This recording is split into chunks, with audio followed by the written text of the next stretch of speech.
Buenas tardes para todos, me presento, mi nombre es Jaime González, estudiante actualmente de Ingeniería Industrial y vamos a dar inicio a la presentación, foro de discusión. Declaración Universal de Derechos Humanos. En este punto yo escogí el artículo 9.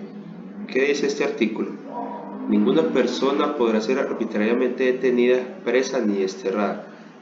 Este principio es esencial para proteger las libertades individuales y garantizar que las personas no sean privadas de su libertad sin una justificación legal y sin el debido proceso. Implica que cualquier detención, prisión o destierro debe cumplir con un procedimiento legal establecido y respetar los derechos fundamentales de la persona. ¿Por qué escogí este punto?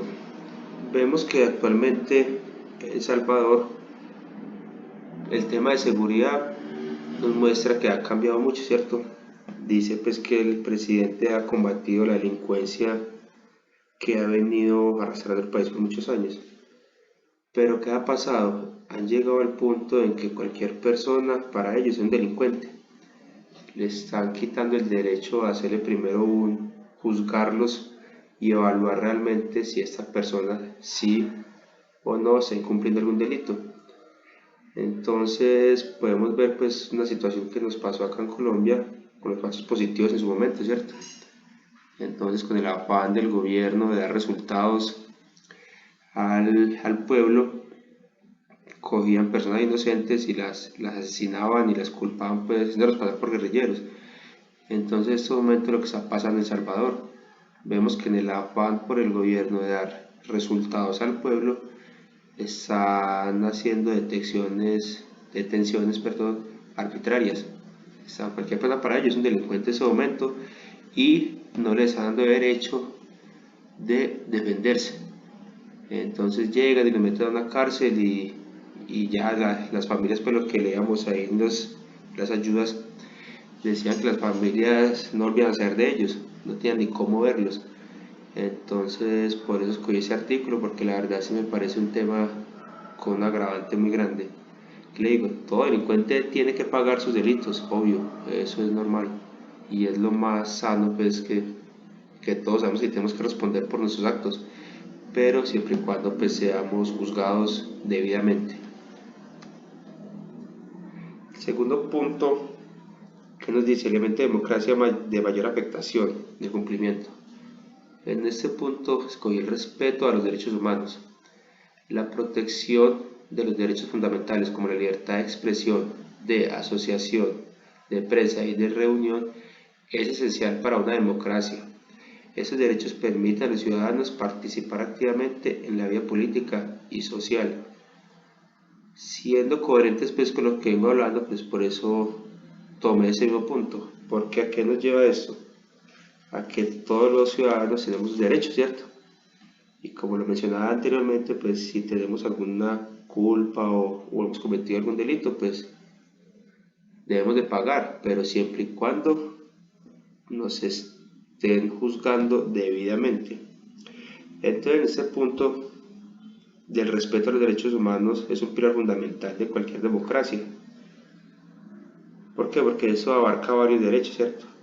Abarca el derecho de la libertad de expresión, la libertad de prensa, derecho a un juicio justo, entonces volvemos a lo mismo, ¿cierto? También yo veo que están callando a los noticieros, a la prensa, para que ellos no muestren lo que realmente está pasando. Y eso es otro problema gravísimo, porque pues para eso se ha creado la prensa realmente, ¿cierto? Para darle a conocer a la gente qué es lo que está pasando. Entonces, yo creo que eso es un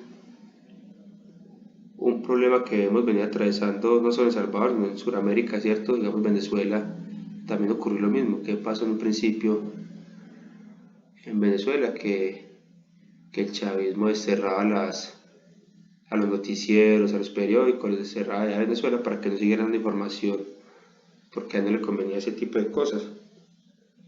Y vemos que hay mucha discriminación, ¿cierto?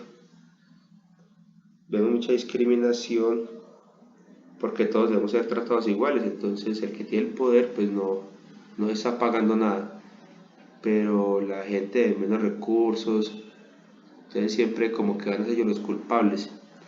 Entonces sí veo que esa línea pues viene como que un poquito débil y se debería de trabajar en ello para poder mejorar. El último punto que nos dice, un elemento común entre las situaciones actuales de El Salvador y Colombia. En este punto para mí el impacto del narcotráfico ha afectado mucho la seguridad, ¿cierto?, de ambos países. ¿Por qué? Porque pues sabemos que el narcotráfico lo que trae es violencia por tema pues de bandas, de procesamientos pues de droga, de transporte, todo eso lo que ha generado es muertes y violencia en ambos países. Colombia ha sido un gran afectado en ese tema porque pues aquí la producción ha sido muy grande de drogas, ¿cierto? El Salvador no ha sido tanto la producción, pero sí han usado por su ubicación geográfica, han usado pues este punto como pues paso de muchas mercancías, llamémoslo así, de droga. Entonces yo creo que sí ha sido pues un común entre estos dos países, que aunque ambos gobiernos han intentado como erradicar esa situación, pues ha sido muy complicado porque la verdad pues siendo conscientes la droga es un negocio pues para muchos que no pueden dejar acabar y siempre se llevan muchos años peleando contra lo mismo y vemos que no hemos podido pues como con ese tema, la verdad ha sido un poco complicado y siempre van a salir más droga y siempre va a salir más gente que quiera el poder, entonces siempre es muy difícil ese tema. Y un elemento diferencial, pues que es diferencial aunque se vuelve también muy controversial, es el conflicto armado en Colombia y El Salvador. En Colombia siempre ha existido la guerrilla, ¿cierto? Pues siempre no, digamos, hubo un tiempo que un conflicto armado pues con las FARC, el ELN, paramilitares, narcotraficantes, pero hemos intentado pues como hacer diálogos de paz y se ha logrado contrarrestar un poco esta parte, ¿cierto? Aunque pues del todo es muy difícil pues terminar con esa violencia todavía, pero hemos hecho muchos acercamientos pues con el ELN, con la guerrilla, con los paramilitares, que han ayudado en algún momento un poco pues contra esa violencia que ha llevado al país por muchísimos años. En El Salvador hubo una guerra que duró también como alrededor de 1980, 1992, pero ellos sí tuvieron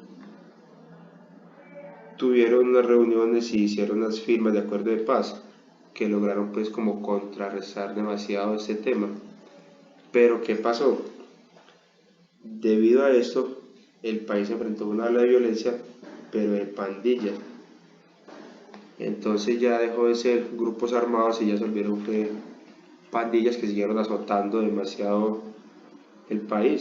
Algunos son como los Mara, ¿cierto? Que han sido pues un grupo altamente peligroso. Entonces, yo creo que a pesar pues, de que tengamos elementos comunes y diferenciales, yo creo que todo se vuelve muy a lo de al conflicto armado que han enfrentado ambos países. Y ese caso del narcotráfico yo creo que ha sido un punto que ha desatado mucho esta ola de violencia en ambos países. Esperemos pues que en algún momento logremos solucionar este tema y que también El Salvador pues logre también llevar a una buena situación, ¿cierto? Porque pues a pesar de que vemos también alguna violación de derechos, pues también leíamos de familias que estaban muy contentas porque ya podían pues como salir, tener sus negocios pues tranquilos, sin preocupaciones de que los iban a asesinar, a robar, entonces todo tiene su parte buena y su parte mala, ¿cierto? No lo llamemos un daño colateral tampoco porque pues no sería pues como ese momento a lo que queremos llegar. Sí creo que el cambio se ha visto, pero pues hasta qué punto podemos llegar a pasar por encima de las personas para mejorar otras. Entonces, sí, también queda como reflexión para todos. Listo, que les doy por terminado. Espero les haya gustado. Muchas gracias.